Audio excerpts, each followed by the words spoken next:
Prvomajski prazniki za zaposlene in prvomajske počitnice za šolarje so tisti prvi termin v letu, ko je vreme dovolj prijazno za nekadnevne izlete in potovanja. Ker se trendi potovanj v zadnjih letih spreminjajo, smo preverili, katere so prvomajske destinacije Slovencev. Prvomajski prazniki so tradicionalno čas, ko Slovenci nekako odpremo poletno turistično sezono. Torej zelo priljubljeni prvomajski prazniki, letos od 27. aprila pa tam vse do 6. maja. Mi smo se pripravili na to zelo dobro, slovenska zdravilišča, terme, potem slovenska obala, seveda hrvaška obala, Istra, Kvarner, Srednja Dalmacija. Trendi destinacij, v katerih preživljamo prvomajske praznike, se skozi leta spreminjajo. Razlog? Nekoliko bolj oddaljene destinacije postajajo bolj dostopne.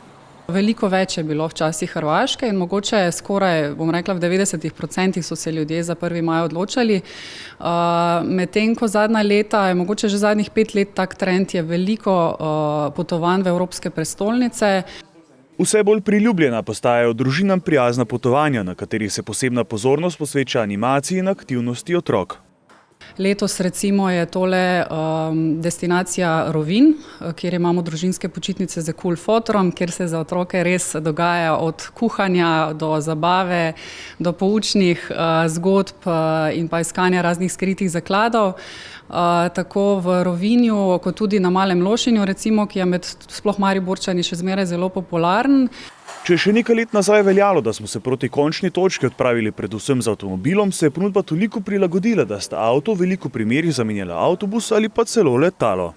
Hrvaška še vedno večinoma ljudje potujejo z svojim avtomobilom, ker nam je tako enostavneje, zelo domače se počutimo, če se lahko od vrat odpeljemo z svojim avtom na končno počitniško destinacijo. Na drugi strani pa so letalske vozovnice tudi tiste, ki se cenovno vedno bolj približajo vsakemu žepu in od nizkocenovnih prevoznikov, ki letijo skoraj od povsod, ljudje se odločajo tudi iz Zagreba, iz Benetk, iz avstrijskih letališč recimo. Kaj pa cene? Ponudba turističnih agencij se s cenovnega vidika giblje od tistih žepov prijaznim pa do eksotičnih, za katere je treba šteti 1000 evrov in več. Zelo različno, odvisno od destinacije. Recimo Rovinj smo imeli ravno prejšnji teden smo imeli v naši poslovalnici dan odprtih vrat, kjer smo konkretno za Rovinj nudili tudi 40% popust in je recimo bila cena na osebo že 32 evrov na dan. Pa potem recimo, če primerjavo kakšen city break, okrog 300, 250, 300 evrov.